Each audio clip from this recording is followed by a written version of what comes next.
Hello everyone. तो students, आपकी class 10th या फिर 12th हो चुकी है, इम्प्रूवमेंट या फिर री एग्जाम दी हुई है और एडमिशन का बहुत प्रॉब्लम आ रहा है। ये वीडियो ना ही सिर्फ इम्प्रूवमेंट और री एग्जाम वालों के लिए बल्कि अदर दूसरे जो भी है सभी के लिए ये वीडियो है। स्कॉलरशिप के बारे में आपको मैं इस वीडियो में बताने वाली हूँ, क्योंकि इम्प्रूवमेंट और री एग्जाम के बहुत सारे स्टूडेंट्स ऐसे हैं जो कि सोच रहे हैं कि हमें स्कॉलरशिप नहीं मिलेगा, हमें ज्यादा पैसे भर के एडमिशन लेना पड़ेगा और हमारा ईयर वेस्ट हो जाएगा। और बहुत सारे बच्चे ऐसे सोच रहे हैं कि इस साल गैप लेके, इस साल ड्रॉप लेके मैं अगले साल एडमिशन ले लेता हूँ। तो इम्प्रूवमेंट और री एग्जाम वालों के लिए मेनली ये वीडियो है। तो क्योंकि इम्प्रूवमेंट और री एग्जाम वाले इंजीनियरिंग और फार्मेसी के लिए जो एडमिशन लेने वाले हैं बच्चे, उनके मार्क्स कम रहने की वजह से उनका जो कैप राउंड में नाम वगैरह है वो नहीं आएगा, तो क्या करेंगे? या फिर मार्कशीट की वजह से बच्चों की कुछ प्रॉब्लम हो रही है जिसकी वजह से वो कैप राउंड के फॉर्म उन्होंने फिलअप नहीं किए, तो उनके सबके लिए गुड न्यूज है। तो देखो यहाँ पे स्कॉलरशिप के बारे में आज मैं डिटेल बताने वाली हूँ। अब एमएसटी सीटी 2026 आपने दिया है, मतलब आप महाराष्ट्र के स्टूडेंट हो, तो एमएसटी सीटी में बहुत सारे बच्चों ने रजिस्ट्रेशन किया हुआ है, कोई कोई बच्चों ने नहीं किया हुआ है क्योंकि रिजल्ट को लेके प्रॉब्लम आ रही थी।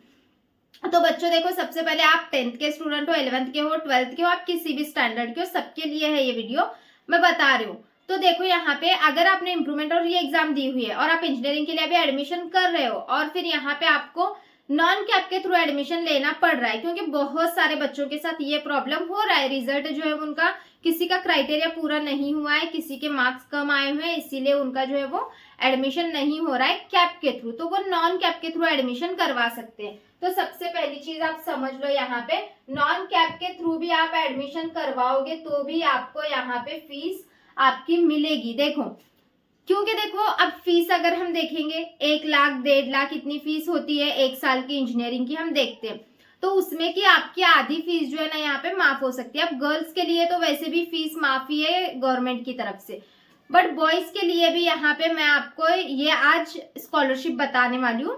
तो देखो, अगर आपने अभी तक एडमिशन नहीं लिया है तो मैं रिक्वेस्ट करती हूँ आपसे कि ईयर को आपके वेस्ट मत करो और आप नॉन कैप के थ्रू आप एडमिशन ले लो। आप बहुत सारे बच्चे मुझे बहुत अच्छे कॉलेज में चाहिए ये ऐसा सोच के साल गंवा देते हैं, फिर बाद में उनकी मेंटालिटी बिगड़ जाती है। तो इसीलिए मेरा सजेशन ये है कि आप प्राइवेट कॉलेज में भी एडमिशन ले लो, आपके मार्क्स के बेसिस पे बाद में आपको जॉब मिलती है, ना कि पूरा का पूरा डिपेंड कॉलेज पे ही होता है। तो बहुत सारे बच्चों का ऐसा मेंटालिटी होती है कि कॉलेज देख के ही हमें प्लेसमेंट अच्छा मिलेगा, तो ऐसा भी नहीं है, आपके मार्क्स पे भी डिपेंड करता है। आप अच्छे से पढ़ाई करोगे, अच्छे मार्क्स लोगे तो आपको अच्छे से अच्छा प्लेसमेंट भी मिलेगा बच्चों। तो देखो, सबसे पहले स्कॉलरशिप में जो बता रही हूँ ये महाराष्ट्र के स्टूडेंट्स के लिए है, जो कि बांधकाम कामगार योजना की तरफ से, और इसका फायदा मैं चाहती हूँ कि हर बच्चा ले सके, क्योंकि ये आपके फायदे के लिए स्कॉलरशिप बनाई गई है। तो देखो, सबसे पहले अगर हम देखेंगे ना, इसके लिए जो फॉर्म भरने की प्रोसेस है वो स्टार्ट हो चुकी है। 16 जुलाई से ही ये फॉर्म भरना स्टार्ट हो चुके हैं, स्कॉलरशिप के फॉर्म 16 जुलाई से भरना स्टार्ट हो चुके हैं। तो जो भी बच्चों ने, मैं क्या बता रही हूँ, अभी तक एडमिशन नहीं लिया है वो जल्दी से जल्दी एडमिशन लो नॉन कैप के थ्रू। अगर आपको ऐसे लग रहा है कि मेरा एडमिशन कैप राउंड के थ्रू नहीं होगा तो जितना जल्दी हो सके नॉन कैप के थ्रू एडमिशन लो और एडमिशन लेके इस स्कॉलरशिप के लिए, इस कार्ड के लिए अप्लाई करो। बहुत सारे लोगों का होगा बट जिनका नहीं है वो इस कार्ड के लिए अप्लाई करो।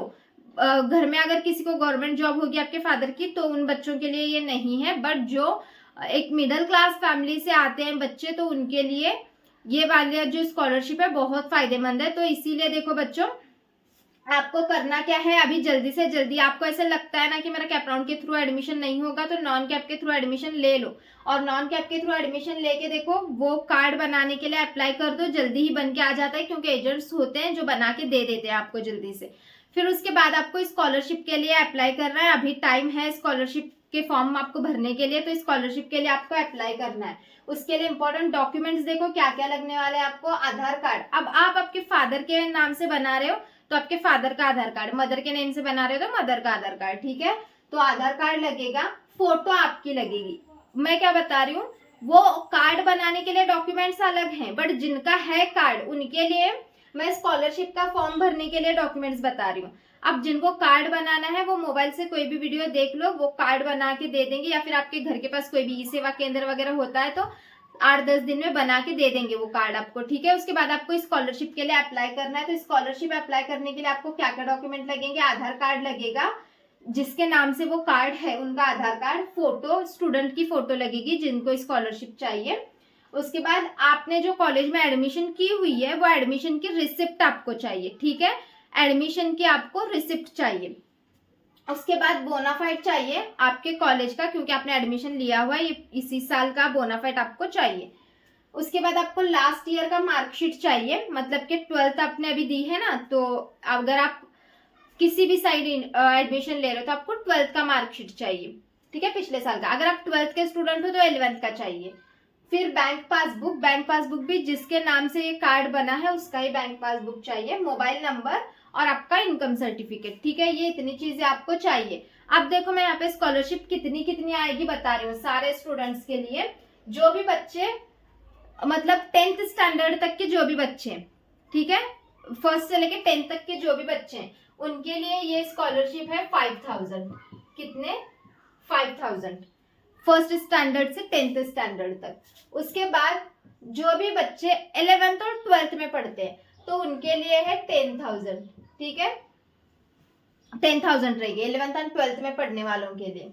उसके बाद अब जो बच्चे बीएससी के लिए हैं, बीए के लिए हैं, बीकॉम के लिए हैं, या फिर कोई भी डिग्री हो, बीसीए है, बीबीए है, तो उनकी भी फीस ज्यादा होती है।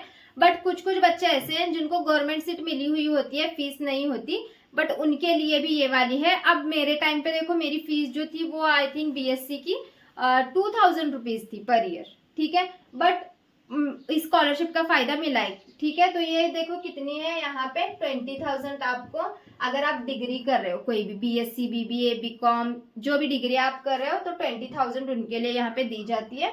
फिर उसके बाद देखो यहाँ पे 4th, क्योंकि अब आप बोलोगे कि मैम आपकी फीस इतनी थी तो आपको मिला कैसे, क्योंकि हमारे जो नॉन ग्रांटेबल थे, मैं ग्रांटेबल में से थी, बट जो नॉन ग्रांटेबल थे उनको तो फीस थी 15,000 16,000 तक, बट जो ग्रांटेबल में आए हुए थे उनको फीस कम थी। लेकिन स्कॉलरशिप का फायदा मुझे तो हुआ है, मैंने लिया है मेरे डिग्री के टाइम पे भी। फिर उसके बाद देखो जो मास्टर्स कर रहे हैं, जैसे कि डिग्री के बाद अब मास्टर्स होता है तो उनके लिए भी इतना ही अमाउंट है। बट इंजीनियरिंग वालों के लिए है 60,000, ठीक है, इंजीनियरिंग वालों के लिए कितना है 60,000। जो भी स्टूडेंट्स इंजीनियरिंग के लिए एडमिशन ले रहे हैं उनके लिए मिलेंगे आपको 60,000। और जो बच्चे यहाँ पे मेडिकल कॉलेज में, जैसे कि फार्मेसी होगा, डी फार्मेसी, बी फार्मेसी, या फिर मेडिकल कॉलेजेस में एमबीबीएस जो भी आप ले रहे हो तो उनके लिए भी ये है स्कॉलरशिप। तो उनके लिए कितनी है देखो 1 लाख, ठीक है, कितनी है 1 लाख रुपए आपको स्कॉलरशिप मिलेगी। ओके, तो ये सारी चीजें बच्चों मैंने आपको बता दी है। आपको ये डॉक्यूमेंट्स रेडी रखना है। इतनी स्कॉलरशिप मिलेगी, फर्स्ट से 10th तक, ये 11th 12th को, ये डिग्री वालों को, ये इंजीनियरिंग वालों को, ये मेडिकल वालों को, इतनी स्कॉलरशिप आपको इसके थ्रू मिलती है, ठीक है। आपकी फीस जितनी भी हो बट इतनी स्कॉलरशिप आपको मिलती है। तो जो भी बच्चों ने अभी तक एडमिशन नहीं लिया है वो ईयर को वेस्ट मत करो और नॉन कैप के थ्रू एडमिशन लेके इसका फायदा आप ले सकते हो, ठीक है। आपको इससे रिलेटेड कुछ भी डाउट हो तो आप मुझे कमेंट सेक्शन में पूछ सकते हो, या फिर यूट्यूब पे इसके बहुत सारे वीडियोस अवेलेबल है, आप देख सकते हो बच्चों, ठीक है। कुछ भी डाउट होगा आप मुझे कमेंट सेक्शन में पूछ लेना, मैं शाम में सारे बच्चों के डाउट्स को एक एक करके आज क्लियर करने वाली हूँ, ठीक है। तो चलो बच्चों फिर मिलते हैं नेक्स्ट वीडियो में, बाय बाय।